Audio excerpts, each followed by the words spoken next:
मोहब्बत शफी वाला सैयदना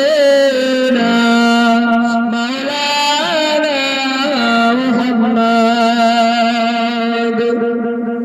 যে কথা বলছিলাম আমরা আল্লাহ পাক রব্বুল আলামিনকে এত মোহাব্বত না করার পরে আল্লাহ পাক রব্বুল আলামিন আমাদের কত বড় বড় নিয়ামত দান করে রেখেছে, কিন্তু আমরা সেই সমস্ত নিয়ামত ভক্ষণ করার পরেও আমরা আল্লাহ পাক রব্বুল আলামিনের শুকরিয়া আদায় করতে পারি না।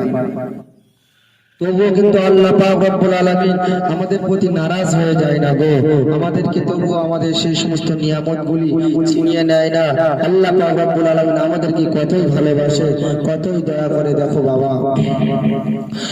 আরে সালারে ছেলেমেয়েরা তরুণেরা, এ নবী পাকের প্রেমিকেরা, আল্লাহ পাক রব্বুল আলামিনকে মুহাব্বত করো, ভালোবাসো, প্যার করো।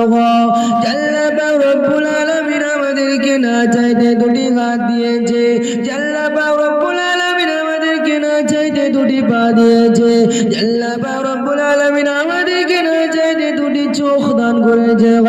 বান্দায় হাত দিয়ে দুনিয়ার বুকে কাম কাজ করবে, আমি আল্লাহ পাক রাজি হয়ে যাব। বান্দায় চোখ দিয়ে দুনিয়ার মুখে ভালো ভালো জিনিস দেখবে, দুনিয়ার মুখে আল্লাহর কালামুল্লাহ শরীফ দেখবে, আমি আল্লাহ পাক রাজি হয়ে যাব। দুনিয়ার মুখে আমার এই বান্দাটা আল্লাহর কালামুল্লাহ শরীফকে শ্রবণ করবে, আমি আল্লাহ খুশি হয়ে যাব। দুনিয়ার মুখে বান্দা আমার ইবাদত করবে, আমি আল্লাহ খুশি হয়ে যাব। আল্লাহ পাক রব্বুল আলামিন আমাদেরকে এত মুহাব্বত করে, এত ভালোবাসে, এত প্যার করে, আমাদেরকে হাত পা চোখ কান নাক এমন করে আমাদের মাথার শরীর অঙ্গ প্রত্যঙ্গগুলি কত সুন্দর করে সাজিয়েছে। দেখো আল্লাহ পাক রব্বুল আলামিনকে মুহাব্বত করো, ভালোবাসো, প্যার করো। আল্লাহ পাক রব্বুল আলামিন আমাদের থাকার জন্য আসমান দান করেছে, আল্লাহ পাক রব্বুল আলামিন আমাদেরকে বসবাস করার জন্য ঘর দান করেছে, আল্লাহ পাক রব্বুল আলামিন আমাদের থাকার জন্য সুন্দর একটা জমিন দান করেছে। আল্লাহ পাক রব্বুল আলামিনকে মুহাব্বত করেন, ভালোবাসেন, প্যার করেন।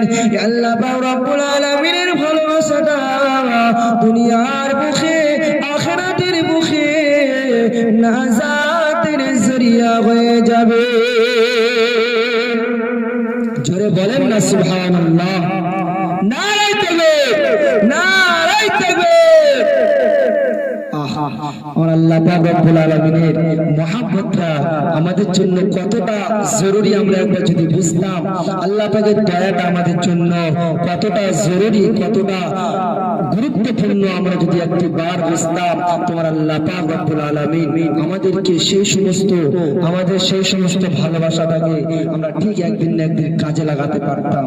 আল্লাহ পাক রব্বুল আলামিনের মুহাব্বত করলে আমরা কি পাবো, আল্লাহ পাক রব্বুল আলামিনকে যদি মুহাব্বত না করি আমরা কি পাবো, তাই সম্পর্কে কবি কি বলছে দেখেন, আল্লাহ পাককে যদি আমরা মুহাব্বত করতে পারি, আমরা আল্লাহ পাক রব্বুল আলামিন বলছে বান্দা তুমি যদি আমাকে মুহাব্বত করো, আমি আল্লাহ পাক রব্বুল আলামিন তোমাকে এমন একটা সুখের জান্নাত দিয়ে দিব, যে সুখের জান্নাতটা পাওয়ার পরে তুমি আর দুনিয়ার লোকে কল্পনা করতে পারবে না গো। সেই সুখের জান্নাতটা কি? সেই সুখের জান্নাতটা এমন একটা জান্নাত, এই জান্নাতের মধ্যে ঢোকার পরে তুমি সেই সমস্ত জান্নাতের নিয়ামত শরীফ যখন দেখবে, একটার পর একবার দেখতে থাকবে, কিন্তু নিয়ামত শরীফ দেখতে দেখতে তোমার চোখ ব্যথা হয়ে যাবে, কিন্তু তোমার নিয়ামত শরীফটাকে শেষ হবে না। একটু জোরে বলেন না সুবহানাল্লাহ। আল্লাহ পাক রব্বুল আলামিন বলছে বান্দা তুমি যদি আমার অস্বীকার করো, আমি আল্লাহ পাক রব্বুল আলামিন তোমার এমন একটা জায়গায় এনে দেব, যে জায়গাটা জাহান্নাম, যার নাম ভয়ানক জায়গা। সেই জাহান্নামের মুখে যদি একটিবার তোমাকে ফেলে দিই বান্দা, তুমি কিন্তু সেই জাহান্নামের আগুনে পুরো চালসি হয়ে যাবে। তখন আল্লাহ আল্লাহ করলে আমি আল্লাহ তাকে সাথ দেব না। দুনিয়ার মুখে থেকে তুমি যদি তোমার আমলকে ঠিক করে দিতে পারো, ওই কিয়ামতের আগুন, ওই জাহান্নামের আগুন থেকে আমি আল্লাহ পাক রব্বুল আলামিন তোমার নাজাতের ওসিলা করে দেব। জোরে বলুন না সুবহানাল্লাহ।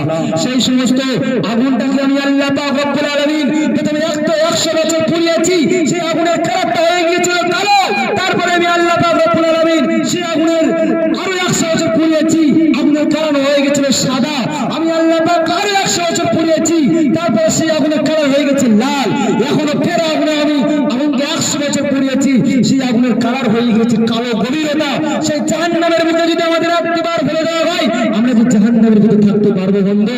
সেই জন্য বুকে হাত দিয়ে একবার বলে জাহান্নামটা কত ভয়ানক আর জান্নাতটা কত সুন্দর হতে পারে।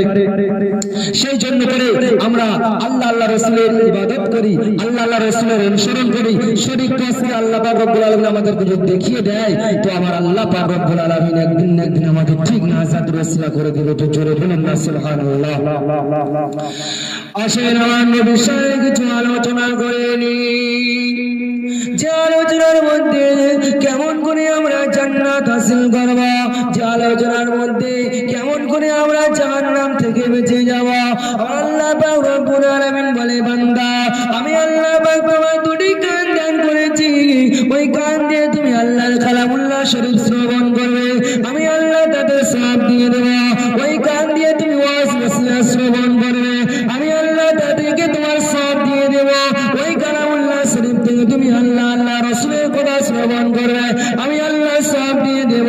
ওই কালামুল্লাহ শরীফ থেকে তুমি ওই কান দিয়ে আল্লাহ রাসূলের নাত তেলাওয়াত করা শুনবে, আমি আল্লাহ পাক রব্বুল আলামিন তাতে তোমার সওয়াব নসিব করে দেব। তোমার দুটি চোখ দিয়েছি, ওই চোখ দিয়ে তুমি আল্লাহর কালামুল্লাহ শরীফ শ্রবণ করবে,